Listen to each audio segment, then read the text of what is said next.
welcome with me to Lucia VS. In conversation with me today is Ashish Ray, an Indian independent UK-based journalist who's renowned for his work as a war correspondent working for the BBC, CNN, and he's covered lots and lots of interesting stories. And believe it or not, he is the great nephew of Netaji Subhash Chandra Bose, who was a military leader and who was India's freedom fighter in the 20th century. Welcome to the program. Thank you. Before we get into to talk more about this website that you've launched, can you please tell us more about Netaji Subhash Chandra Bose? Because a lot of viewers here will probably not have much of an idea, especially the younger generation, as to who he really was and what happened. Well, first of all, I never knew him firsthand, so most of what I know about him is from my mother, who was a niece of Subhash, and of course from what I've read about him over the years. He was clearly one of the dynamic figures of the Indian freedom movement. He had a meteoric rise as a political figure. He returned to India in 1921 after having graduated from Cambridge University, and then also passed his ICS examinations.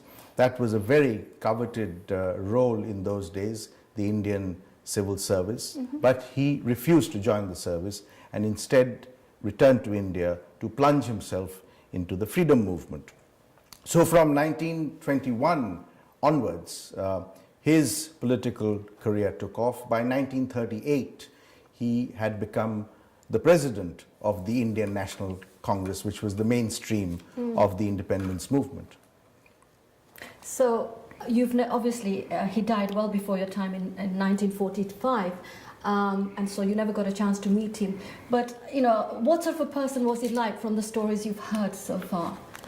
Well, I suppose there's an element of bias in the first-hand stories that I've heard, but people say... Was he a very kind of angry person, a very kind of gentle, subdued, you know, person, or maybe he was tough on the outside, but, you know, quite gentle on the inside? What was he like?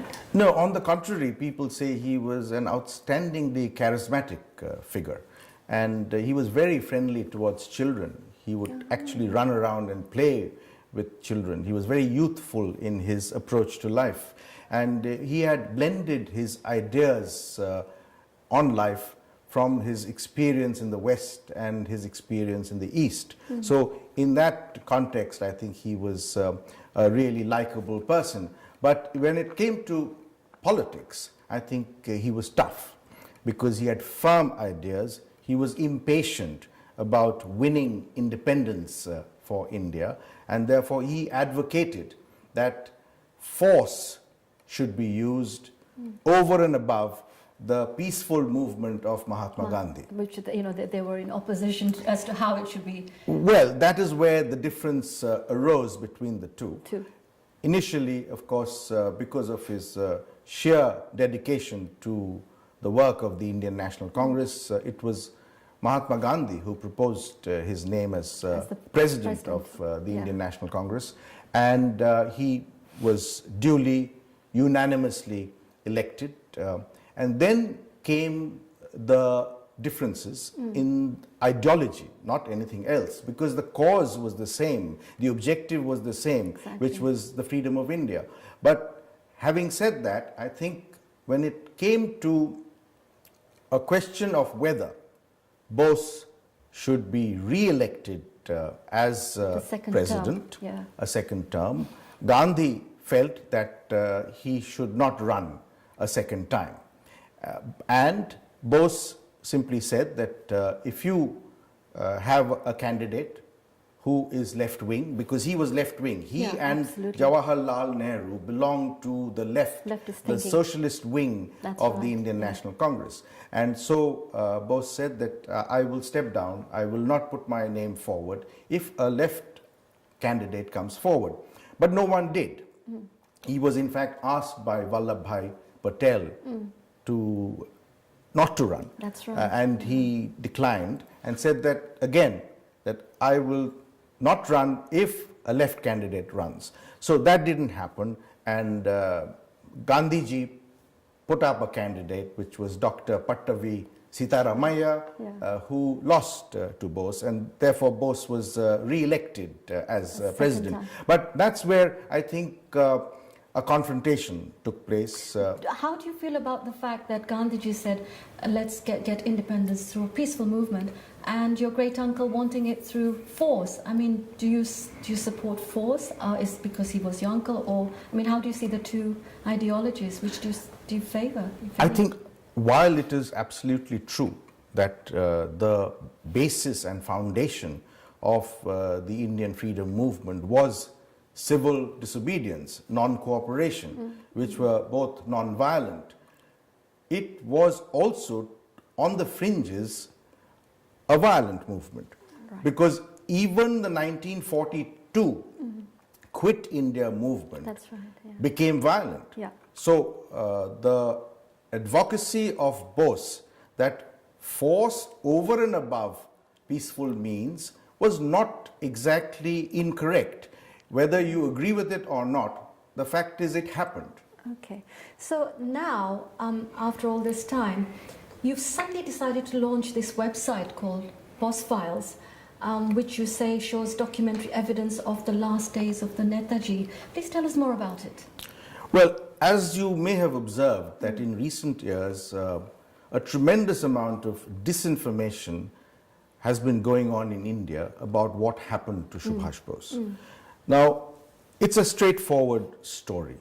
He died as a result of a plane crash at Taipei on the 18th of August 1945. But for 70 years, people have continued to disbelieve this story. It's not the whole of India. But people say there have been sightings of him, you know, lookalikes. I mean, he would be 119 if he was alive today. Correct. So it's an absurd portrayal of conspiracy theories, which is what has happened. It was said that he did not die in the crash. He actually escaped to the Soviet Union, which was not true, because I have put up documents on the website to establish that this was denied by the Russian government. Then there was a story that he escaped to China. There again, the Chinese Foreign Ministry said that the person that you are identifying as Bose, what you call sightings, is actually a doctor in the veterinary hospital of Beijing University. All right. And then, of course, there was another story that he was in Tashkent in Uzbekistan, and of course that he became a sadhu in North Bengal, a sadhu in Uttar Pradesh. These are what I call cock and bull stories.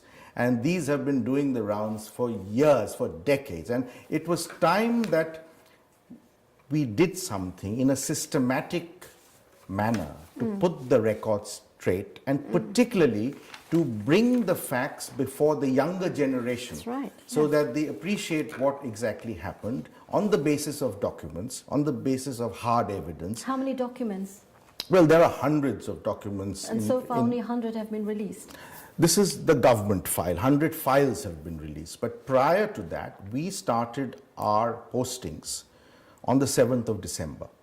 The government papers have only come out on the 23rd of January. This So, clarification. whatever there was needed to prove, to establish what happened to Subhash Bose, namely his last days in Southeast Asia, then his final journey on that aircraft. But with due respect, I mean, a commission of inquiry in 2006 said that Netaji Bose did not die in the Taipei, plane crash. And also, with due respect, there are some critics, Mr. Ray, who say that you have perhaps tried to marshal your arguments in favor of the theory that, Subhashji died on a plane crash, and that you've attempted to present a new discovery which is trite and hackneyed. Well, I can answer those points. First of all, 3 inquiries have taken place ordered by the government of India. The first one was in 1956, the second one was in 1974, and the third one, as you said, in 2000 or around 2006. Now, the first 2, the first led by an officer of Bose's Indian National Army, Major General Shahnawaz Khan, Right. reached the conclusion that he had in fact died in the plane crash, or as a result of the plane crash. The second commission, which was headed by Justice G.D. Khoshla, reached the same conclusion, that he had died after the plane crash at Taipei on the 18th of August 1945. Now, both reports were accepted by the government of India.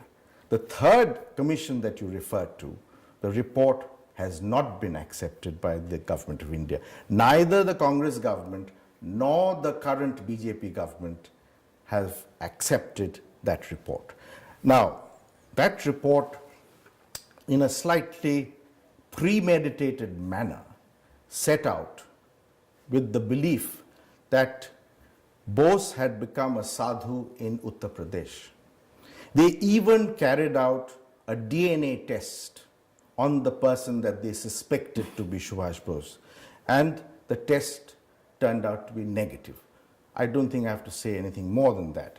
Now, when it comes to the website, which is bosefiles.info, the very fact that it is .info, it is not claiming that we are putting out everything original.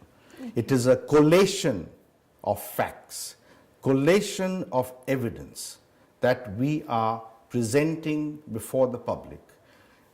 Such evidence have been in the public domain in the past, but in certain cases we have added to that new evidence, new intelligence files which only corroborate the old evidence. So that is basically what the website is about. So it doesn't claim that what we've revealed about the Shahnawaz Khan Inquiry Committee is original. It's obviously not. It was presented in 1956. But people need to know what evidence was presented to that committee and why that committee reached the conclusion that he had in fact died as a result of the crash. And you spent 25 years researching into this information. I started around 1990. And by the mid-1990s, I had already reached the conclusion that the story of the plane crash was correct.